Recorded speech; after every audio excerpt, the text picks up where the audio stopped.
അങ്ങനെ ബിന്നി എവിക്റ്റായി. ബിന്നി എന്നുള്ള കണ്ടസ്റ്റന്റ് ശരിക്കും പറഞ്ഞാൽ ലാസ്റ്റ് ആയപ്പോൾ ശരിക്കും കളിച്ചു തുടങ്ങിയ കണ്ടസ്റ്റന്റ് ആണ്. ആദ്യമൊക്കെ കളിച്ചിട്ടില്ല. അതാണ് പുള്ളിക്കാരിക്ക് പറ്റിയ അബദ്ധം. ഇതേ ഗെയിം കുറച്ച് നാൾ മുമ്പ് തുടങ്ങിയ ഗെയിം ആദ്യമേ പുള്ളിക്കാരി കളിച്ചിട്ടുണ്ടായിരുന്നെങ്കിൽ ഒരു പക്ഷേ ഓഡിയൻസ് പുള്ളിക്കാരിക്ക് സപ്പോർട്ടായിട്ട് നിന്നേനെ.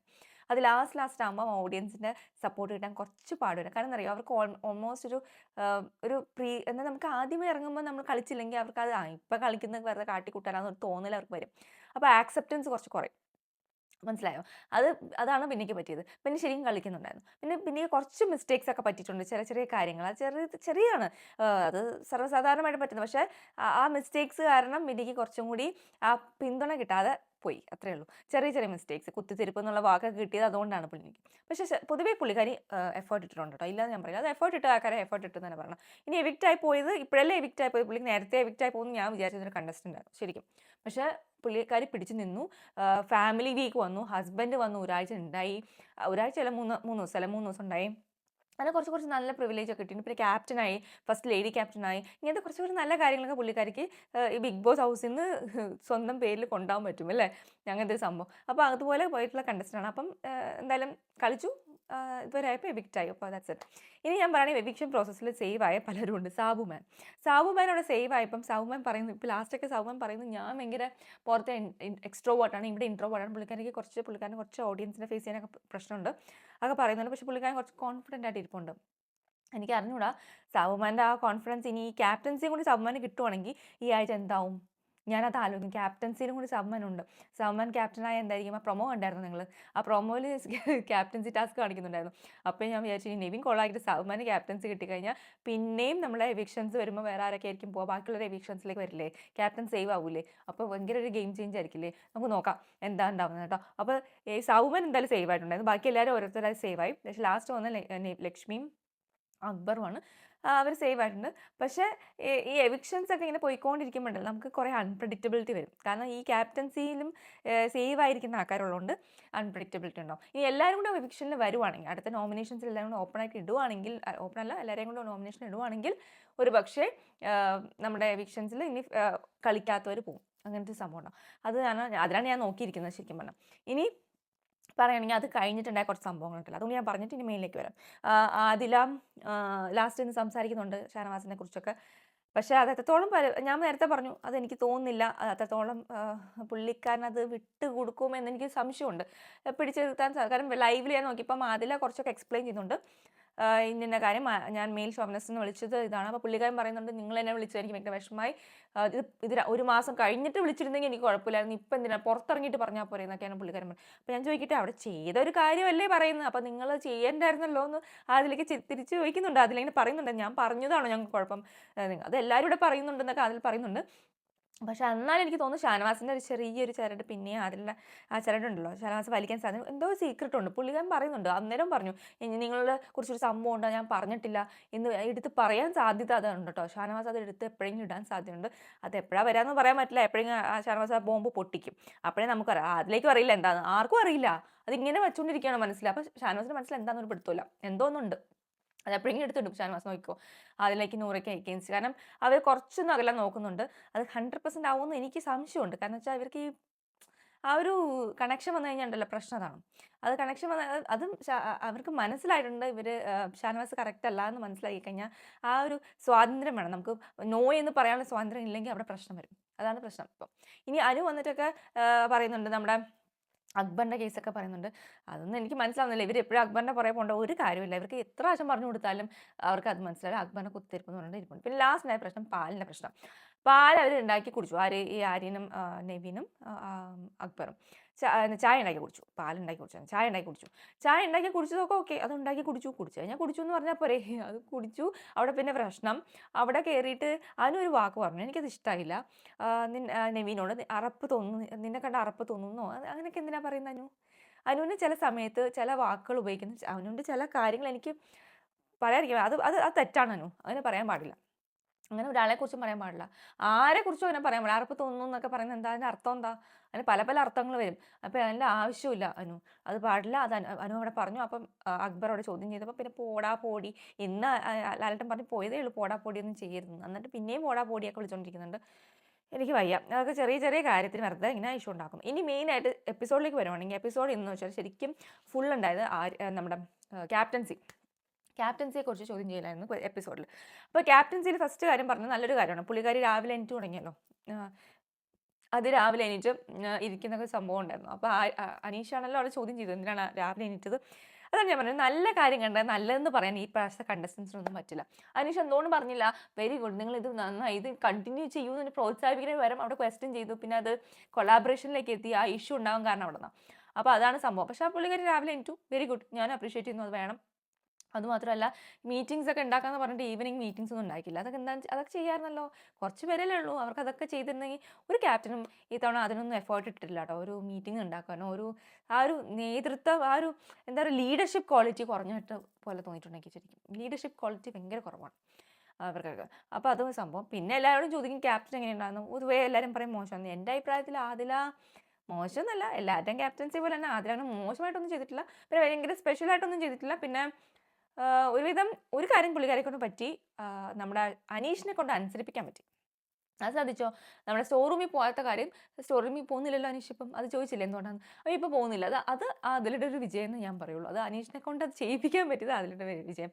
ഇനിയും അനീഷിന് പല കാര്യങ്ങളും അനീഷ് ചെയ്യുന്നത് എന്തിനാണെന്ന് അറിയില്ല, വെറുതെ അനാവശ്യമാണ്. അത് അത് അത് നമുക്ക് മനസ്സിലാവും. സ്റ്റോറും മെഡിസിൻ കാർഡ് അതൊന്നും പറയേണ്ട ആവശ്യമില്ല. അതൊന്നും ആൾക്കാർക്ക് മനസ്സിലാവും. അനീഷ് അതൊക്കെ ഇങ്ങനെ പറയുമ്പോണ്ടല്ലോ, സെൻറ്റിമെൻറ്റ്സ് വെച്ച് കഴിഞ്ഞാൽ ആരും ബിഗ് ബോസ് കാണാൻ പോകുന്നില്ല. വളരെ ചുരുക്കം പേര്, ആദ്യമായിട്ട് കാണുന്നവർക്ക് ചിലപ്പോൾ തോന്നും. പക്ഷെ കണ്ട് അടുത്തവർ ഇത് കണ്ട് കുറേ സീസൺ 6 ആയി, അവർക്ക് ഈ സെൻറ്റിമെൻറ്റ്സ് ഒന്നും ഇനി അവരുടെ അടുത്ത് പോകില്ല. അത് മനസ്സിലാക്കണം. ഇനി എനിക്ക് പറയാനുള്ളത്, നമ്മുടെ അക്ബറിനോട് ചോദിച്ചപ്പോൾ അക്ബർ പറഞ്ഞു അക്ബറിന് എന്തായിരിക്കും പറയാ, കള്ളൻ്റെ കയ്യിൽ താക്കോൽ കൊടുക്കുന്നത്. അത് സത്യം പറഞ്ഞാൽ ഒരു കണക്ക് ശരിയാണ്. ഏറ്റവും നോട്ടി ആയിട്ടുള്ളൊരു കിഡിൻ്റെ കയ്യിൽ നമ്മൾ അധികാരം കൊടുത്തു കഴിയുമ്പോൾ ആ കിഡ് കുറച്ച് മറ്റുള്ളവർക്ക് ശല്യം ഉണ്ടാക്കാതിരിക്കുമല്ലോ. അതാണ് പുള്ളിക്കാരൻ ഉദ്ദേശിച്ചതെന്ന് എനിക്ക് തോന്നുന്നു. അതുകൊണ്ട് തന്നെ പിന്നെ വേറെ കാര്യമുണ്ട് അവിടെ.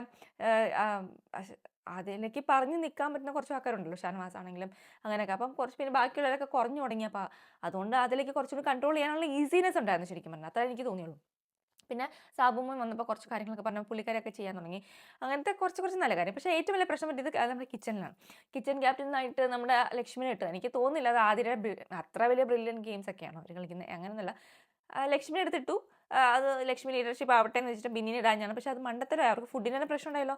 എപ്പോഴും ബിന്നിനെ ഇട്ടിരുന്നെങ്കിൽ അവർക്ക് ആ ഫുഡിന് അത്ര ഇഷ്യൂ ഉണ്ടാവില്ലായിരുന്നു. ലക്ഷ്മിയുടെ കയ്യിലാകുമ്പോൾ ബിന്നി മുന്നോട്ട് വന്നിട്ടില്ല കിച്ചന്. അപ്പം കിച്ചൺ ക്യാപ്റ്റൻസി ലക്ഷ്മിക്ക് കൊടുത്തിരുന്നെങ്കിൽ ഈ കഴിഞ്ഞ ആഴ്ച ആ ഫുഡിൻ്റെ ഇഷ്യൂ ഉണ്ടാവില്ലായിരുന്നു. അതാണ് ലാലേട്ടൻ എടുത്ത് ചോദിച്ചത്, അത് അറിഞ്ഞുകൊണ്ട് ചെയ്തതാണോ എന്ന് ചോദിച്ചു. പക്ഷെ എനിക്ക് തോന്നുന്നില്ല, അറിഞ്ഞുകൊണ്ടൊന്നും ചെയ്തതാണെന്ന് തോന്നുന്നില്ല. പിന്നെ അതുകൊണ്ട് ലക്ഷ്മി നോമിനേഷനിൽ വന്നു. നമുക്കറിയാം ജയിൽ നോമിനേഷനിൽ വന്നു. അത് നമുക്ക് മനസ്സിലായതാണ്. അത് പക്ഷേ ഒരു ഗെയിം ആണോ എന്ന് വെച്ചാൽ അങ്ങനെയല്ല. പക്ഷേ അത്ര വലിയ ബ്രില്യൻസ് അവർക്ക് ഉണ്ടോ എന്ന് നിങ്ങൾക്ക് തോന്നുന്നുണ്ട്? അത്ര വലിയ ബ്രില്യൻസ് ഉണ്ടോയെന്ന് എനിക്ക് തോന്നിയിട്ടില്ല. അത്ര വലിയ ബ്രില്യൻ്റ് ആണെന്നൊന്നും തോന്നിയിട്ടില്ല. പക്ഷേ അങ്ങനെയും പറയാം, വേണമെങ്കിൽ അങ്ങനെയും പറയാം. ഇനി കിച്ചൻ്റെ ആ ഇഷ്യൂ ഒക്കെ ചോദിച്ചു. എനിക്ക് അറിയാം, പലപ്പോഴും ആ കിച്ചൻ്റെ ഇഷ്യൂ ഒക്കെ എനിക്ക് മടുത്ത് വന്നിട്ടുള്ള സംഭവങ്ങളാണ്. Kitchen vessel, big boss show ആണ് കാണുന്നത്, എന്താണ് കിച്ചൺ വെസൽ ഇഷ്യൂ. ഇനി വെസൽ ഇഷ്യൂലേക്ക് വരികയാണെങ്കിൽ നമ്മുടെ അനീഷിൻ്റെ വെസൽ ഇഷ്യൂ. ആ വെസൽ ഇഷ്യൂ പറയുമ്പം എല്ലാവരും പറയുന്നു അക്ബർ അവിടെ കുത്തിത്തിരിപ്പാണ്. എന്ത് കുത്തിത്തിരിപ്പാണ് കാണിച്ചത്? ആ ഫുൾ ആ ഒരു ക്ലിപ്പ് എടുത്ത് നോക്കിക്കഴിഞ്ഞാൽ, അല്ലെങ്കിൽ ആ ഒരു സെഷൻ എടുത്ത് നോക്കിക്കഴിഞ്ഞാൽ അക്ബർ അവിടെ പറയുന്നതാണ്, പ്രഡിക്ഷനാണ് ചെയ്യുന്നത്.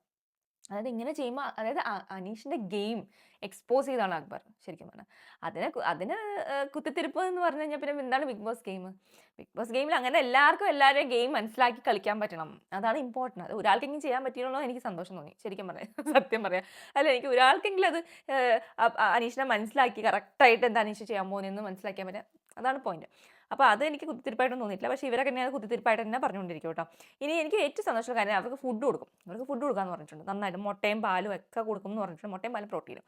അത് വേറെ ഒന്നുമല്ല, ഇനി അടുത്ത 2-3 ആഴ്ച അവർക്ക് ഇനി ടിക്കറ്റ് ടു ഫിനാലേക്ക് വരും. അപ്പോൾ എന്തായാലും അവർക്ക് എനർജി വേണം, പ്രോട്ടീൻ വേണം. ശരിക്കും പറഞ്ഞാൽ പ്രോട്ടീനിഷ്യസ് ഫുഡ് വേണം. അതുകൊണ്ടായിരിക്കും അവർ കൊടുക്കാമെന്ന് വിചാരിച്ചിട്ടുണ്ടാവുക കേട്ടോ, പ്രോട്ടീനും ഇതൊക്കെ. പിന്നെ എനിക്ക് ക്യാമറ ഇഷ്യൂസൊക്കെ എന്നെ പറഞ്ഞു പോയി എന്നല്ലാതെ അനീഷ് എന്തായിരിക്കും പറയുക ക്യാമറ ഇഷ്യൂലൊക്കെ. നെവിൻ മനപ്പുറം ചെയ്തു, അതൊക്കെ ആയിരിക്കും പറയാം. അതൊക്കെ സെയിം വേറെ ഒന്നും ലാലേട്ടൻ്റെ ഒരു ഇൻപുട്ട് ഉണ്ടായിരുന്നു വെച്ചാൽ ഇല്ല. എല്ലാം ഇങ്ങനെ ചോദിച്ചു പോയി. ഈ സൂര്യ നമസ്കാരത്തിൻ്റെ കാര്യമൊക്കെ ചോദിച്ചു പോയി. ഇനി ജയിൽ ഇഷ്യൂസ് ചോദിച്ചു, 3 പ്രാവശ്യം ജയിൽ ഇഷ്യൂ. പക്ഷേ ആര്യൻ അതിൽ പറഞ്ഞൊരു സംഭവം ഉണ്ടായിരുന്നു. ആര്യം പറഞ്ഞ പോയിന്റ്സ് ചില സമയത്ത് എനിക്ക് ഇഷ്ടപ്പെടാറുണ്ട്. ആര്യം പറഞ്ഞ പോയിന്റ് എന്ന് വെച്ചാൽ, അനീഷ് എപ്പോഴും ജയിൽ നോമിനേഷനിൽ അനീഷ് വരാൻ കാരണം ചില സമയത്ത് ആര്യം എസ്പെഷ്യലി എടുത്ത കാരണം പുള്ളിക്കാരൻ ജയിൽ നോമിനേഷൻ നടക്കുമ്പോൾ തന്നെ ഭയങ്കരമായിട്ട് ഡിബേറ്റ് ചെയ്യാറുണ്ട്. അത് ശരിയാണ്, ഞാൻ ശ്രദ്ധിക്കുക ഭയങ്കര ജയിൽ നോമിനേഷൻ അല്ല, ഏത് നോമിനേഷൻ വന്നാലും അവിടെ പുള്ളിക്കാരന് സംസാരിക്കണം. പുള്ളിക്കാരൻ മാത്രമല്ല, ഷാനവാസും ചെയ്യാറുണ്ട്. പക്ഷെ പുള്ളിക്കാരൻ എക്സ്ട്രീമാണ്. ശരിയാണ്, അനീഷ് എക്സ്ട്രീമാണ്, നമുക്ക് ഇറിറ്റേഷൻ തോന്നും. അതാണ് അവിടെ ആരും പറയുന്നത്. അതിന് പിന്നെ അനീഷ് അവിടെ കിടന്നിട്ട് തിരിച്ച് ഫൈറ്റ് ചെയ്യുന്നുണ്ട്. അല്ല ഞാൻ മാത്രമല്ല, പക്ഷെ അനീഷ് ചെയ്യാറുണ്ട്. നമ്മളൊക്കെ കാണുന്നതാണ്. ഭയങ്കര ഇറിറ്റേഷൻ തോന്നും ചില സമയത്ത്. അതുകൊണ്ടാണ് അവിടെ ആര്യൻ എടുത്ത് പറഞ്ഞതെന്നാണ് എനിക്ക് തോന്നിയിട്ടുള്ളത്. പിന്നെ ഡ്രസ്സിംഗ് റൂമിലെ കാര്യം എടുത്ത് ചോദിച്ചത് നന്നായി. ഞാൻ തന്നെ കണ്ടിട്ടുണ്ട് കുറേ പ്രാവശ്യം ഇവർ ലൈവിൽ ഏതുനേരം പോവും 3 കൂടി ഡ്രസ്സിംഗ് റൂമിലേക്ക്. അപ്പോൾ തന്നെ ബിഗ് ബോസ് വിളിക്കുകയും ചെയ്യും. എന്തിനാണ് ഇവർ ചെയ്യുന്നത് അങ്ങനെ? എന്താണ് ഇത്ര പറയാനുള്ളത്? അല്ല അനുമോൾ ഈ മൈക്ക് തട്ടിയുള്ളതൊക്കെ നമ്മളൊക്കെ പൊട്ടന്മാരല്ല. ഇതൊക്കെ എന്തിനാണ് അനുമോൾ ചെയ്യുന്നത്? അത് മൈക്ക് ഇല്ലാതെ അവിടെ സംസാരിച്ചാൽ പോലും അവിടെ കേൾക്കാൻ പറ്റും. ഇന്ന് അനുമോൾ വൈകുന്നേരം ഇന്ന് സംസാരിക്കുമ്പോൾ മൈക്ക് ഇടാൻ മറന്നുപോയി. എന്നാലും നമുക്ക് ആ ലൈവിൽ നല്ലോണം കേൾക്കാം. കാരണം അവിടെയൊക്കെ മൈക്കുണ്ട്, അവരുടെ മറ്റുള്ളവരുടെ മൈക്കുണ്ട്. അപ്പോൾ എല്ലാം കൃത്യമായിട്ട് വരും. അനുവിനത് മനസ്സിലാകാത്തതുകൊണ്ടാണോ എനിക്കറിയണം. വെറുതെ ഇങ്ങനെ കാണിച്ച് നെഗറ്റീവ് ആവേണ്ട കാര്യമില്ല. ഇങ്ങനത്തെ കാര്യങ്ങൾ കാണിക്കാതിരിക്കുക. ഞാൻ ചോദിക്കുന്നത് 3 പേരും കൂടി ഡ്രസ്സിംഗ് റൂമിൽ പോകുമ്പോൾ തന്നെ അത് എന്താണ് വൃത്തിയുടെയല്ല. എന്തിനാണ് നിങ്ങളത് ചെയ്യുന്നത്? ഒരാളെ ഹെൽപ്പ് ചെയ്യും, ഒരാളല്ലേ പോകണ്ടൂ. അത് ഹെൽപ്പിംഗ് എന്ന് പറഞ്ഞാൽ ഹെൽപ്പിംഗ് അല്ല ഞാൻ കണ്ടിട്ടുള്ളത്. അല്ലാതെ തന്നെ അവർ ഇടയ്ക്കിടയ്ക്ക് പോകാറുണ്ട്, അത് പിടിക്കാറുണ്ട് ബിഗ് ബോസ്. അതാണ് അവിടെ എടുത്ത് ചോദിച്ചത് കേട്ടോ. ഇനി അത് ചെയ്യാതിരിക്കുക എന്ന് എനിക്ക് പറയാനുള്ളൂ. ഇനി നെവിൻ നമ്മുടെ അനുമോളുടെ മൈക്ക് പോകുന്ന കാര്യമൊക്കെ ഇങ്ങനെ ഇമിറ്റേറ്റ് ചെയ്ത് കാണിക്കുന്നുണ്ട് കേട്ടോ. അതൊക്കെ എനിക്ക് ഇഷ്ടമായി. ശരിക്കും ഇന്ന് നെവിൻ കുറച്ച് എപ്പിസോഡിൽ നിറഞ്ഞു നിന്നിട്ടുണ്ട്, നോ ഡൗട്ട്. അതുപോലെ തന്നെ ബിന്നി പോയപ്പോൾ നെവിന് ഭയങ്കര വിഷമമായിട്ടുണ്ട്. നെവിന് കുറച്ച് ഫ്യൂച്ചറുണ്ട്. നല്ല ഒരു ഭയങ്കര എൻ്റർടൈനറാണ് ശരിക്കും പറഞ്ഞാൽ. ലാലേട്ടൻ്റെ ഇതിലൊക്കെ ഭയങ്കര ഇൻട്രാക്റ്റീവാണ് പുള്ളിക്കാരൻ. അത് നമ്മൾ നോക്കാം ആരൊക്കെ പൊങ്ങി വരുന്നതെന്ന് പറയാൻ പറ്റില്ല. ലാസ്റ്റ് 2-3 വീക്കാണ് ഏറ്റവും നിർണായകമായ വീക്കാണ്. ഇവിടെ കളിക്കുന്നവർ ലാസ്റ്റ് എത്തും ടോപ്പിൽ, സംശയമില്ല. ഈ സീസണിൽ പ്രത്യേകതയാണത്. ആരുമില്ല ടോപ്പിൽ ഇതുവരെ, ആർക്കും ടോപ്പിലേക്ക് എത്താൻ പറ്റുന്ന സീസൺ. ഇങ്ങനത്തെ സീസൺ ഉണ്ടായിട്ടില്ല അല്ലേ? നിങ്ങൾക്ക് കണ്ടിട്ടുണ്ടോ? ഇങ്ങനത്തെ ഒരു സീസൺ ഞാൻ ആദ്യമായിട്ടാണ് കാണുന്നത്. നിങ്ങൾ ഫൈനൽ ടോപ്പ് 5 പറയാൻ പറ്റാത്തൊരു സീസണാണിത്. എനിക്ക് പറയാൻ പറ്റുന്നില്ല. ഈ 2 ആഴ്ച കഴിഞ്ഞാൽ എനിക്ക് പറയാൻ പറ്റുള്ളൂ ഇനി ടോപ്പിലായിരുന്നു. കാരണം അത്രയ്ക്ക് ടൈറ്റാണ് ഗെയിം. ഒരാളും ഇല്ല അവിടെ ബെസ്റ്റ് ഗെയിമർ എന്ന് പറയാനോ അങ്ങനെയൊന്നുമില്ല. അപ്പം എല്ലാവരും ഒരു ആവറേജിൽ നിൽക്കുന്ന ആൾക്കാരാണ്. ഒരാൾക്ക് ഒരു ഗ്രാഫ് ഇങ്ങനെ മുകളിൽ പോകും, പിന്നെ അടുത്ത ദിവസം വേറെ ആൾ മുകളിൽ പോകും. ഇങ്ങനെ അറിയാമല്ലോ, അതൊന്നും പറയുന്നില്ല അല്ലട്ടെ. അതുപോലെയല്ല. അപ്പോൾ അതുകൊണ്ടാണ് എനിക്ക് തോന്നുന്നത് ഈ 2-3 ആഴ്ച ആര് കളിക്കുന്നു, ആര് നന്നായിട്ട് നിൽക്കുന്നു എന്നനുസരിച്ച് ഇരിക്കും ലാസ്റ്റ് വിന്നർ. ഇത്ര എനിക്ക് പറയാനുള്ളൂ. അപ്പോൾ ഇതൊക്കെയാണ് എനിക്ക് തോന്നിയിട്ടുള്ളത്. പിന്നെ വേറെ ഒന്നും ഞാൻ വിട്ടുമില്ല എന്ന് വിചാരിക്കുന്നു. ഇത്രയൊക്കെ ഉണ്ടായുള്ളൂ, വലിയ സംഭവമൊന്നും ഉണ്ടായിട്ടില്ല. ഇനി നാളെ നമുക്ക് എപ്പിസോഡിൽ നോക്കാം. ക്യാപ്റ്റൻസി ടാസ്ക് വരുന്നുണ്ട്. ക്യാപ്റ്റൻ ആരാന്നിരിക്കുന്നത്, ആരായാലാണ് നമുക്ക് നോമിനേഷൻ കറക്റ്റായിട്ട് വരിക, അതൊക്കെ നോക്കണം. അറിയില്ല. ബിഗ് ബോസിൻ്റെ ഗെയിമും ഉണ്ട് കേട്ടോ. ബിഗ് ബോസ് ചിലപ്പോൾ വേണമെന്ന് വെച്ചാൽ ക്യാപ്റ്റനെ നോമിനേറ്റിൽ ഇടാം, അതൊന്നുമില്ല. ബിഗ് ബോസിന് ആഗ്രഹം ഉണ്ടെങ്കിൽ ഇടാം. പക്ഷേ സാബുമാനൊക്കെ ഫാൻസ് ഉണ്ടെന്നാണോ എനിക്കറിയില്ല. ഫാൻസ് ഉണ്ടാവുമായിരിക്കും അല്ലേ, ചിലപ്പോൾ ഇഷ്ടമുള്ളവരുണ്ടാവില്ല. ഈ നെഗറ്റിവിറ്റിയുടെ ഇടയ്ക്ക് ഒരാൾ പോസിറ്റീവായിട്ട് ഇരിക്കുന്ന പോലെ തോന്നുന്നുണ്ടാവും. എനിക്ക് ചില സമയത്ത് തോന്നിയിട്ടുണ്ട് കേട്ടോ. എനിക്ക് തന്നെ തോന്നിയിട്ടുണ്ട്. സത്യമായിട്ട് ഞാൻ റിവ്യൂ ചെയ്യുന്നതാണെങ്കിൽ പോലും എനിക്ക് തോന്നിയിട്ടുണ്ട് ചില സമയത്ത്. കുറേ ജയിൽ നോമിനേഷൻ കുറേ കിടന്നിങ്ങനെ വായിട്ടടിക്കില്ലേ ബാക്കിയുള്ളവർ, ഈ അനീഷൊക്കെ. അന്നേരം ഇയാൾ വന്നിട്ട് 2 വാക്ക് വേണ്ടിയിട്ട് പോവും. പക്ഷെ അത് കറക്റ്റ് പോയിന്റ് പറഞ്ഞിട്ട് പോവും. അപ്പോൾ നമുക്ക് തോന്നും സമാധാനം, ഒരു സന്തോഷം ഉണ്ട് അതിൽ. അങ്ങനെ വോട്ട് ചെയ്യുന്നവരും ഉണ്ടാവില്ലേ, അത്രയേ ഉള്ളൂ.